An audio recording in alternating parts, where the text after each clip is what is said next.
Saudi Arabia, the holiest city of Islam.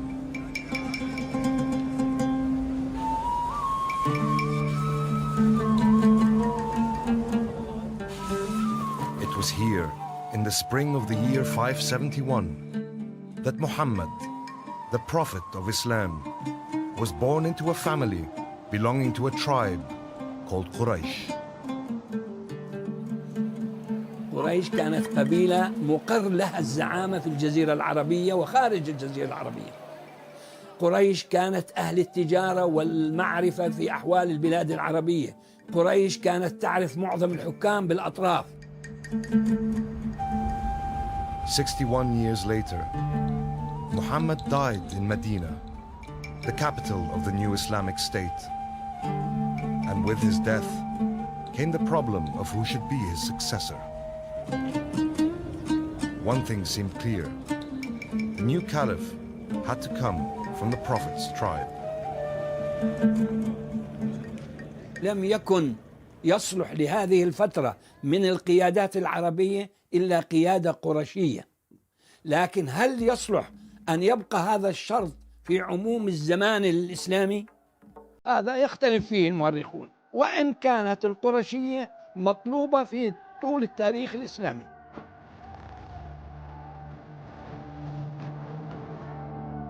For 300 years after the Prophet's death, the caliphate remained in his tribe.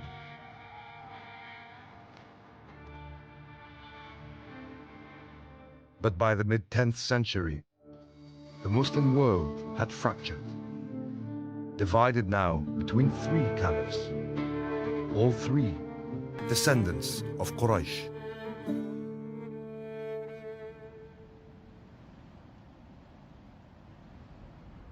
In centuries to come, one by one, each of those three caliphates would crumble and fall.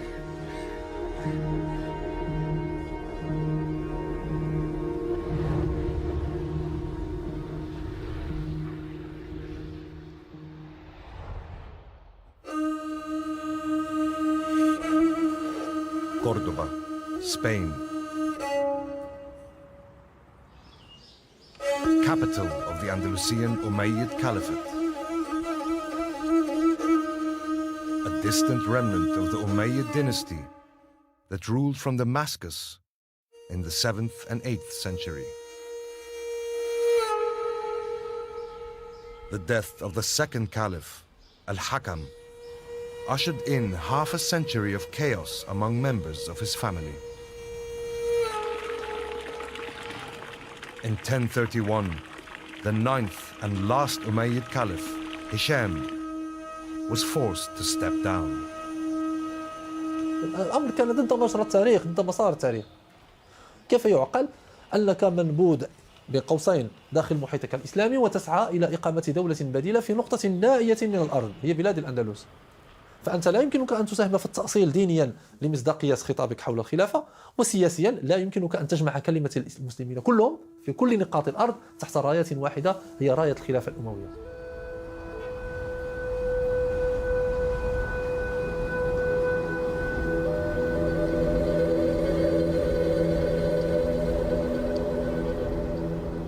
Across the Mediterranean, the Fatimids in Cairo also fell victim to bitter infighting.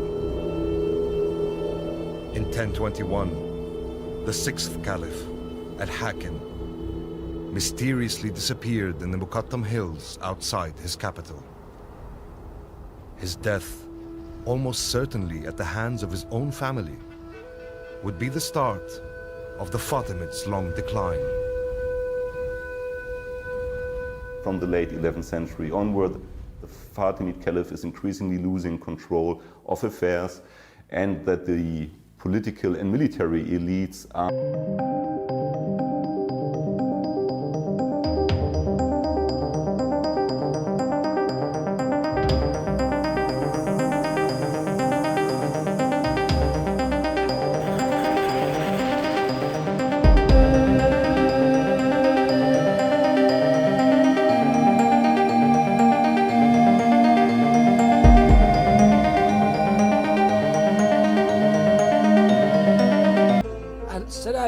حققوا انتصارات خاصة على الروم وكونوا إمبراطورية قوية، لكن الخلافة فيها لم يكن لها أي دور، وإنما كان شخصا برضو له السلطة الإسمية والشرعية.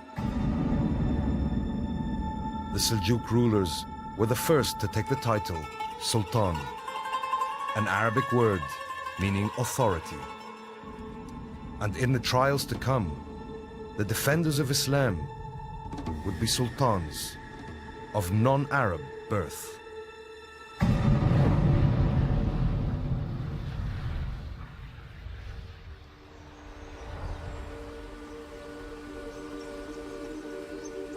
Clermont, France. The statue of Pope Urban II, pointing eastward. In November 1095, from this city, he launched a Christian campaign to recapture Jerusalem and the Holy Land from the Muslims. The Crusades.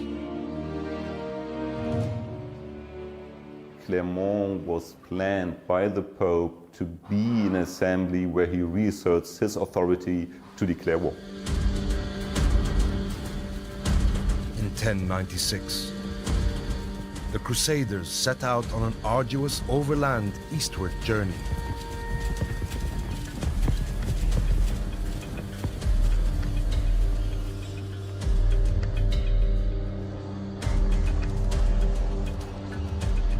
After 3 years of demanding travel and fierce battles, they finally reached their goal. In July 1099, the Christians captured Jerusalem.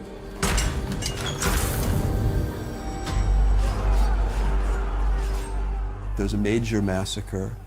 Muslims died, Jews died, even some Eastern Christians who the Europeans didn't recognize as Christians died. And the chroniclers, from the Crusaders' perspective, present this as vengeance for the blasphemy that these Saracens had done to Jesus' holy city of Jerusalem. 4.5 centuries earlier, Jerusalem had surrendered to the second Caliph of Islam, Omar. But in 1099, as Muslims sought to confront the marauding Crusaders, Islam faced a burning question. Where was the Caliph? The Abbasids at that point had no military force which they could have sent. The Fatimid Caliphate, they had lost their Syrian lands to local warlords. So when they saw the Crusaders coming in, they probably were quite happy to see that these usurpers were now facing a major problem with these clearly quite strong military contingents moving in from Europe. Large areas of the Levant were occupied, divided by the Christians into 4 distinct fiefdoms. But after half a century of Crusader success, Muslims slowly began to fight back. But it was not the caliphs who led the fight.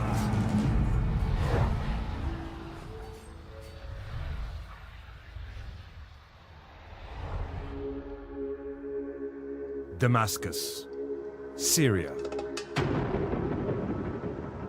In the middle of the 12th century, this city was the capital of the Zingids, a Turkic dynasty founded by Ahmed ad-Din, the governor of northern Levant.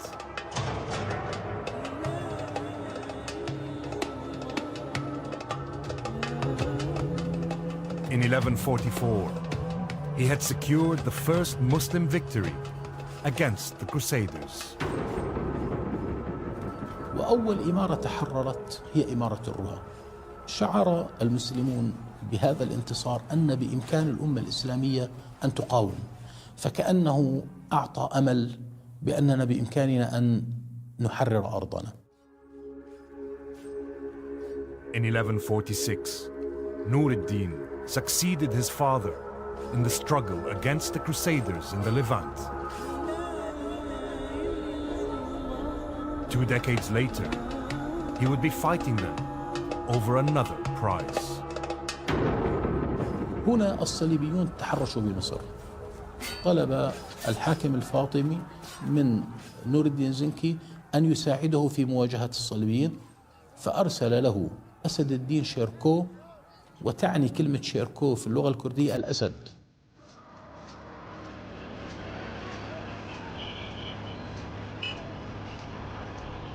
After 5 years of battle, Shirko, Nur ad-Din's Kurdish general, succeeded both in defeating the Crusaders and seizing control of the Fatimid Caliphate.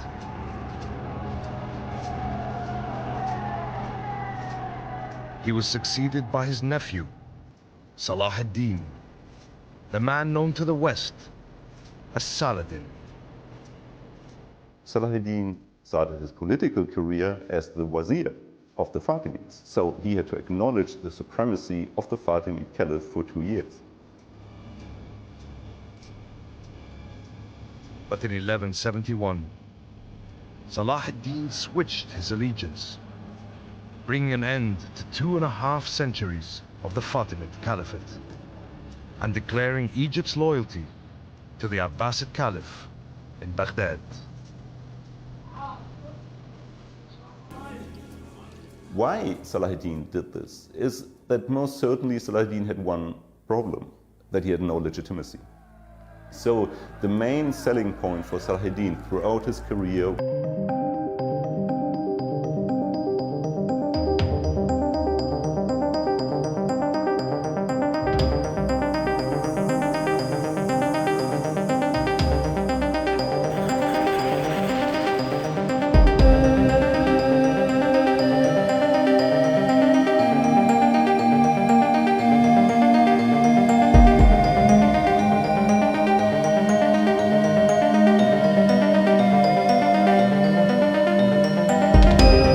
landscape, and the only remaining non-Salahuddin or non-Ayyubid polities were the Crusader states. So it was natural for him to move against them.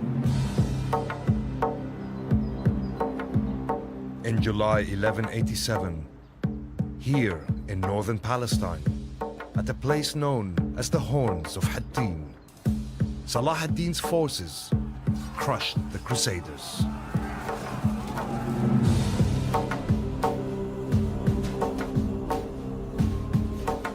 Four months later, Jerusalem surrendered.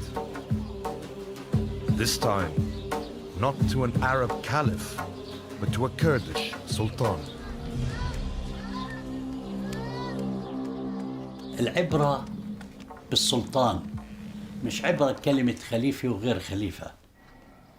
خليفة العباسي كان مهملا، كان ضعيفا، كان غير مكترث بشؤون المسلمين بشكل عام، لكن صلاح الدين أثبت وجوده، قام بواجبه، فأصبح هو الحاكم.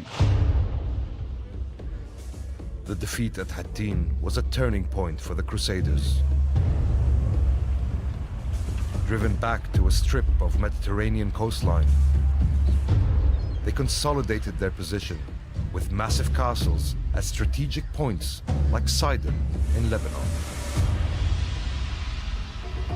But just as this threat to the Islamic world was subsiding, a danger of even greater proportions was gathering strength. This time, in the east.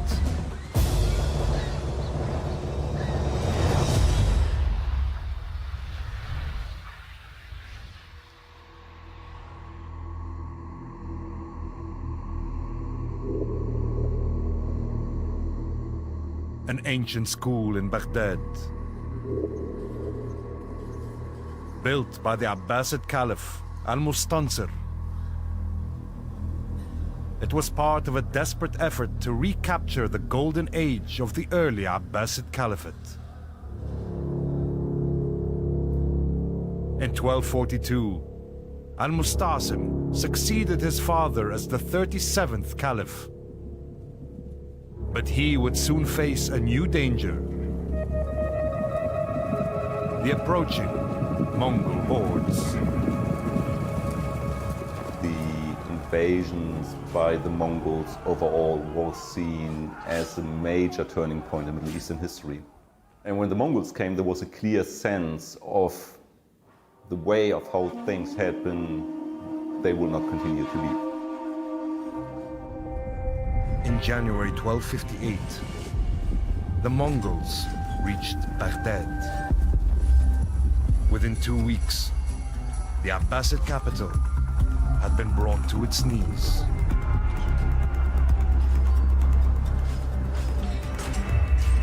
The Caliph, Al-Mustasim, was executed.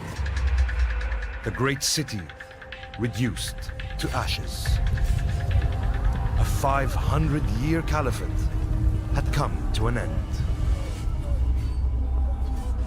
It was a moment that was both a watershed, but also a confirmation of a situation which had actually existed for quite a long time. Some scholars have argued that it was of not any great significance because the real power of the Abbasids had faded away hundreds of years ago, and they were just sitting around in their Baghdad palace, and that their existence had very little meaning for the majority of Muslims. Islam was now in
bolstered by the Caliph's endorsement. In 1291, the Mamluks put an end to 2 centuries of Christian crusades. Acre, the last Crusader fortress on the Mediterranean, was captured.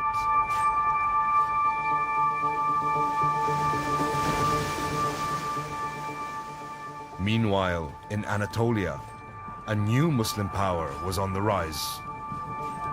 A power which would carry the banner of Islam to the gates of Constantinople.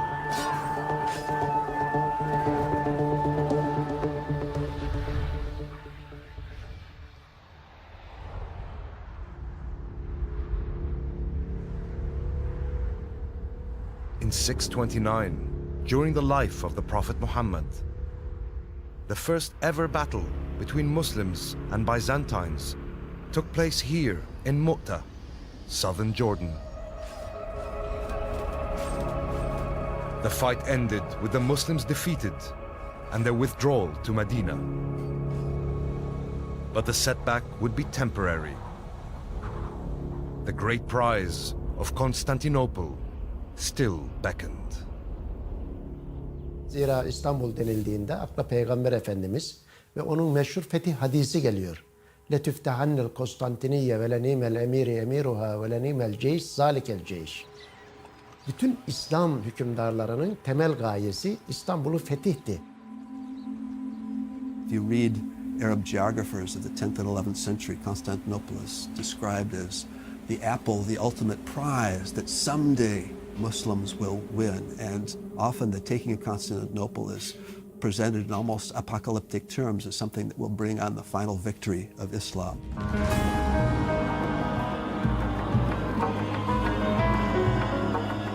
That final victory would fall to the Ottomans, a Turkic Muslim tribe that had emigrated from Central Asia to settle in Anatolia.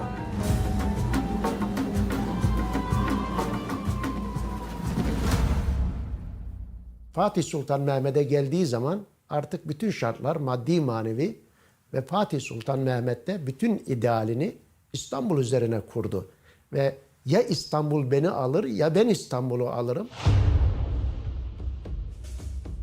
In April 1453, Mehmed's army laid siege to the great city.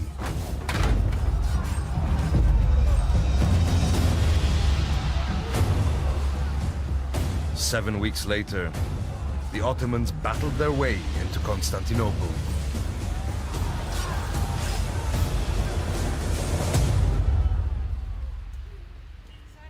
And as the victorious Sultan entered the city through this gate, an 800-year-old prophecy had come to pass. The symbolic importance was known to Muslims and also for European Christians. Suddenly, one of the major capitals of Christendom had become a Muslim. But just as they tasted the fruits of victory,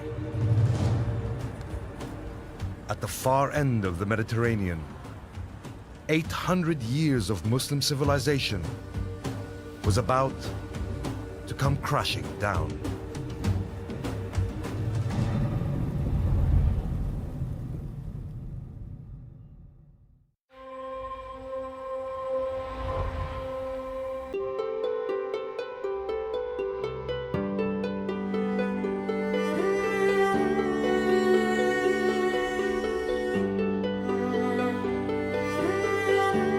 The Alhambra, a Muslim citadel and palace.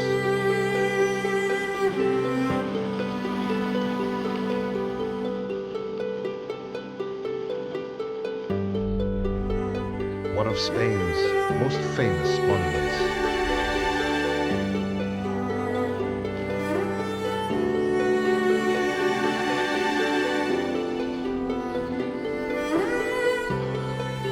For more than 2.5 centuries, this palace in Granada was the seat of the Nasrids, the last Muslim dynasty in the Iberian Peninsula. La Alhambra se hace ya cuando queda un pequeño reino nazarí que ocupa solo el sureste de la península, ya no tenía el poderío del Califato de Córdoba, pero sin embargo se consigue una arquitectura que con materiales pobres da unos resultados de una gran belleza.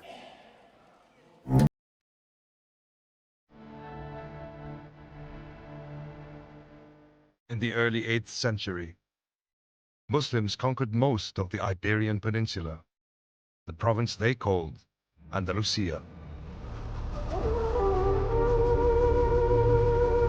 But the conquering army was unable to drive home their success.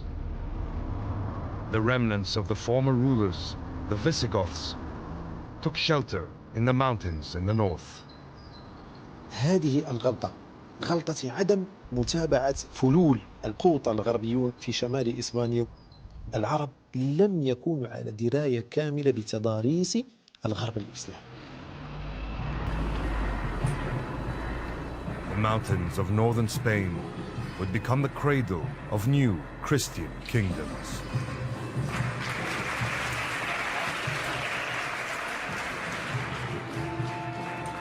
Kingdoms that would start a holy war, La Reconquista, to reconquer the Iberian Peninsula and end what they saw as Muslim occupation.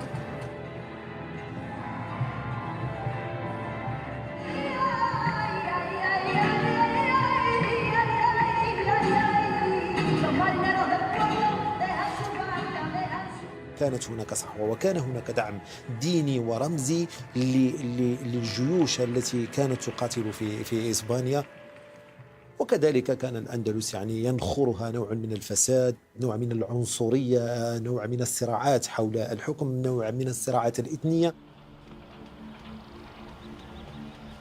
In 1031, after the fall of the Umayyad Caliphate of Cordoba, Andalusia broke up into several minor city-states, easy prey for the Christian kingdoms. Help was needed from across the Mediterranean.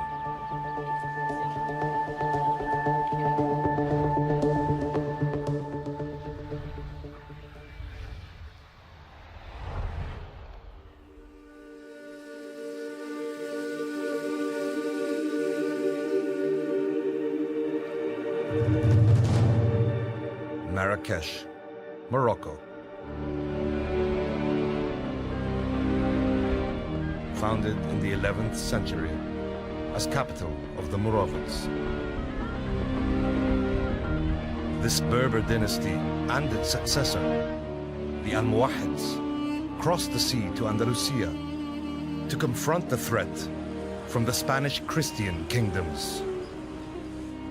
كان المؤرخون يذهبون إلى أن مصداقية أو شرعية الدولة تتحدد بمدى تجند المغاربة والدولة الموحدية في نجدة إخواننا المسلمين في بلاد الأندلس.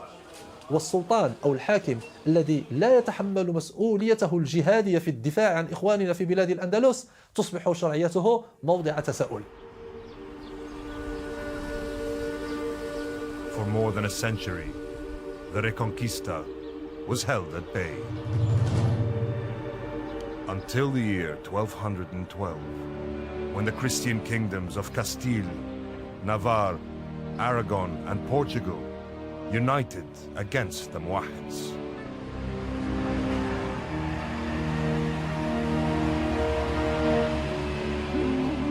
Here, east of Cordoba, a battle took place which immortalized the name of this small village, Las Navas de Tolosa. Al-Muwahid forces were heavily defeated by the United Christian armies. هذه الهزيمة لم تكن هزيمة كارثة بالنسبة للمسلمين في الأندلس، ولكنها كانت كذلك كارثة حتى بالنسبة للدولة المغربية. وعندما نتحدث اليوم كباحثين في التاريخ عن أسباب انهيار الدولة الموحدية، من الأسباب الرئيسية التي ندرجها في هذا الإطار هي هزيمة الأندلس أو هزيمة الموحدين في معركة العقاب بالأندلس. Christian forces continued to press southwards, and by the late 13th century, the Muslim presence in Spain was reduced to the tiny Nasrid kingdom of Granada. كانت غرناطة هي ملاذ كل الفارين من الأندلس من يهود ومسلمين. هذه المدينة يعني بقاؤها كان مرتبطا بمجموعة من المعاهدات ومجموعة من الاتفاقيات التي كانت موقعة بين الطرفين حول يعني ضمان يعني التبعية والولاء، والمسألة مرتبطة بأتوات وضرائب إلى غير ذلك، وكأنهم يؤدون لهم مالا من أجل تجييش جيوش من أجل محاربتهم.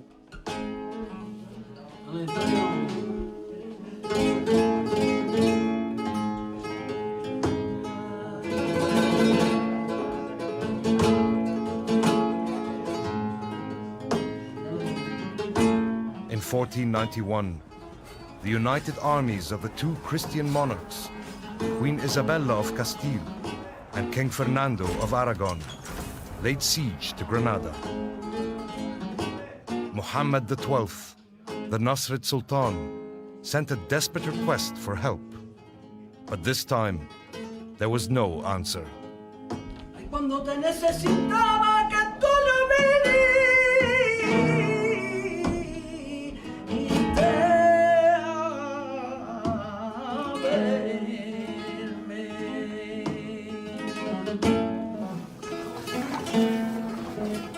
With no sign of help appearing, the city surrendered to the Spaniards.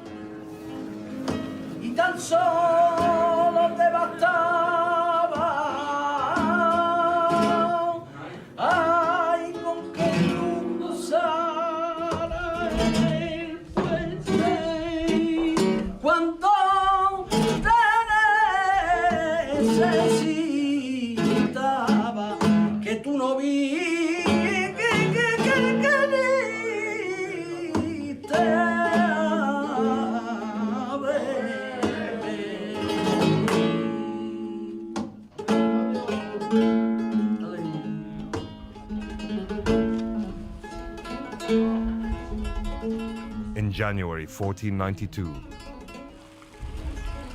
the Spanish entered Granada. La Reconquista was complete. 822 عاما من الإصرار. كانوا أفرادا، أصبحوا جماعات، أصبحوا دولا، أصبحوا إمارات، فكونوا جيوشا فعادت الأندلس إليهم. أما نحن كنا العكس، كنا دولا فأصبحنا أفرادا فضاعت الأندلس. 1492 marked the end of Muslim rule in Spain. That same year, Christopher Columbus arrived back in Granada. He brought news of his discoveries to his sponsor, Queen Isabella. A new world was about to open to the Christians. While the Muslims were about to start fighting each other over an old title, the Caliph.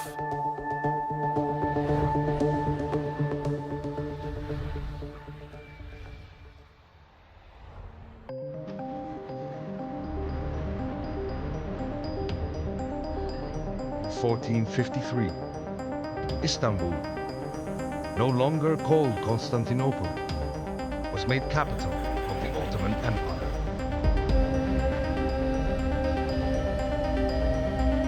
An empire that had already made inroads into Christian Europe.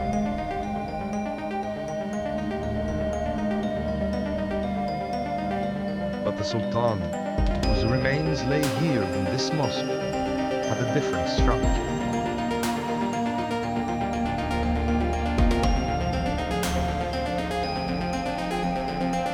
Selim I came to power in 1512. 5 years later, he had toppled the Mamluk dynasty in Egypt and tripled the size of the Ottoman Empire. When the Ottomans conquer Egypt, they take over from the Mamluks. They can claim to be protectors of the holy Muslim sites, Mecca and Medina. And they, if you like, inherit the mantle of being caliphs from this shadow line of Abbasid caliphs in Cairo. Sultan Selim işte orada şey diyor, halifeliği getirtiyor. Yani bildiğim kadarıyla İstanbul'a geliyor. Bazı rivayetlere göre bu halife devretti ve Kahire'ye geri döndü. Bir ikinci rivayette İstanbul'da idam edildiğine dair. 2 tane rivayet var. Bu 2 rivayetin hangisi doğru? Çünkü Osmanlı kaynaklarında bu konuda elimizde kayıt yok.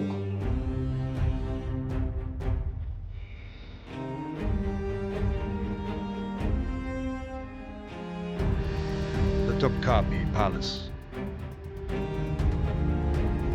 legendary residence of the mighty Ottoman sultans. In 1517, the sultans awarded themselves another honored title, Caliph. Almost 9 centuries after the foundation of the Caliphate in 632, the title had slipped from the hands of Arabs and the Quraysh, the Prophet's tribe. The Ottomans don't seem to have made a huge amount of being caliphs. And whilst they did claim the title, it was more of an honorific or something that indicated that they were first among Muslim monarchs. So the Ottomans were not initially, in the 16th, 17th or 18th century, really claiming to be universal Muslim rulers. Yet after a slow decline of 3 centuries, the successors of these great Ottoman sultans would turn once again to the Caliphate in a desperate attempt to rescue their falling empire.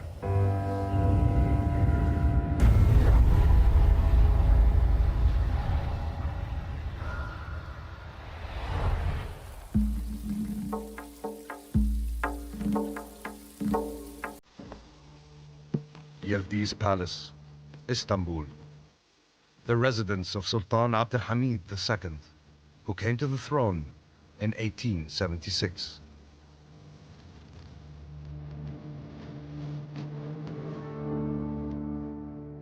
He was a skilled carpenter and crafted most of his own furniture.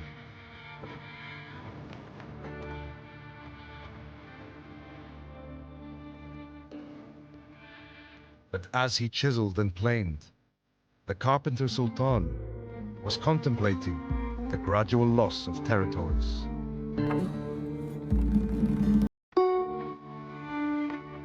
By the late 19th century, much of the mighty Ottoman Empire was disappearing from the map. حاول السلطان عبد الحميد إحياء الخلافة ولقب الخلافة بأسلوب مختلف عن طريق طرح فكرة الجامعة الإسلامية.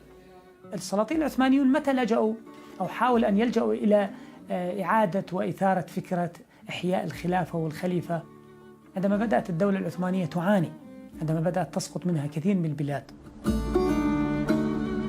السلطان عبد الحميد خدم الدولة العثمانية في أمور كثير.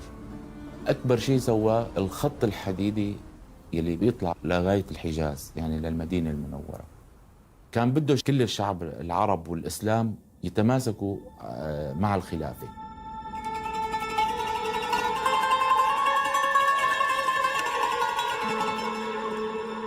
But the Sultan's attempt to exploit the spiritual power of the title Caliph could not save him.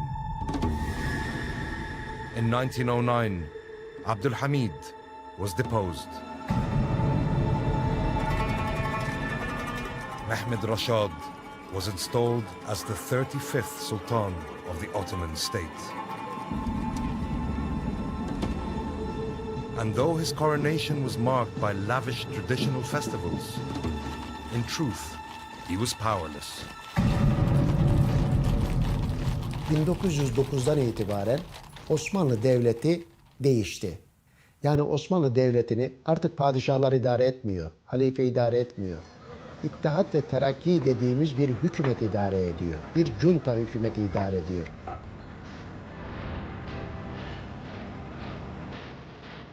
In November 1914, the Ottomans entered World War I.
الشريف حسين بن علي بصفته من الأشراف، وأيضا يعود نسبه إلى قريش. الجد الحسن بن علي بن أبي طالب، فاطمة الزهراء، منصبه أمير مكة، ولديه إلى حد كبير سمعة في العالم الإسلامي مقبولة. In June 1916, what was called the Great Arab Revolt erupted in Hejaz, a desert region in the west of what is now Saudi Arabia. Under the command of Sharif Hussein's son, Faisal, and with the advice and help of a British officer, T.E. Lawrence, Arab forces advanced northwards, supported by the British, who attacked on two fronts. Within 2 years, in 1918, the joint forces had taken the whole of the Levant and Iraq.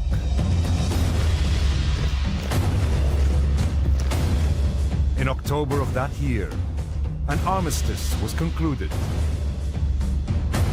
The Ottomans had suffered a humiliating defeat.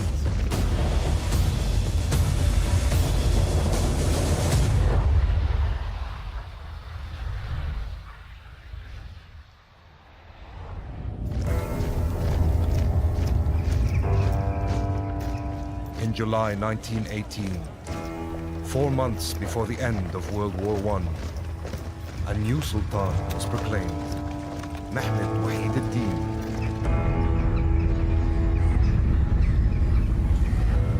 He was to rule over what was left of the Ottoman Empire, virtually nothing, Anatolia and Istanbul. But even this would soon be lost.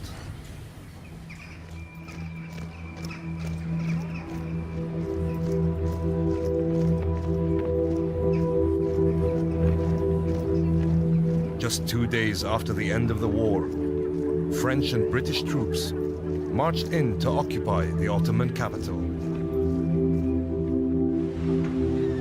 Anatolia was divided between the Western powers. Ne demektir bu? Dünya üzerindeki tek ve son Müslüman devlet bağımsızlığını kaybetti demektir. Bir düşünün, 1918 yılında dünyada bana ikinci bir bağımsız Müslüman devlet gösterin. Yok. Turkish nationalist resistance broke out.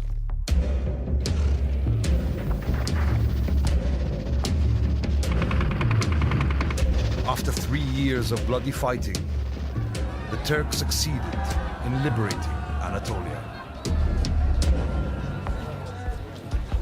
Only Istanbul was left occupied, and in it was a sultan now viewed by nationalist Turks as a traitor. Nitekim Kurtuluş Savaşı'nın kazanılmasıyla birlikte ilk defa olarak halifeye karşı söylemler başladı. Seni istemiyoruz. Zira padişaha karşı padişah aynı zamanda sanki vatanın kurtulmasını istemeyen, sanki Kuvayi Milliye hareketine karşı gibi gösterilen. In Ankara, on the 1st of November 1922, the Turkish National Assembly abolished the Sultanate. 2 weeks later, Mehmed Wahid ad-Din, Sultan and Caliph, left the Dolmabahce Palace, the residence of Ottoman rulers, through this gate, bound for exile.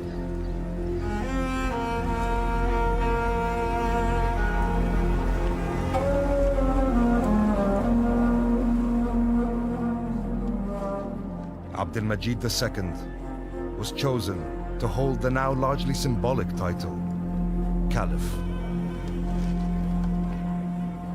Türkiye Cumhuriyeti bağımsızlığını ilan ettiği anda Avrupa devletleri tanıma noktasına kuyruğa girdiler. Sebep neydi?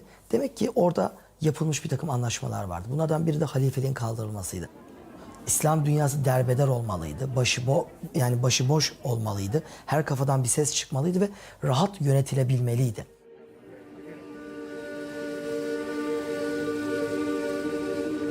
On the 3rd of March 1924, the last vestiges of the Caliphate were dismantled by the new Turkish Republic. The title of the universal ruler of Islam, a title 13 centuries old, had been terminated by Muslims themselves.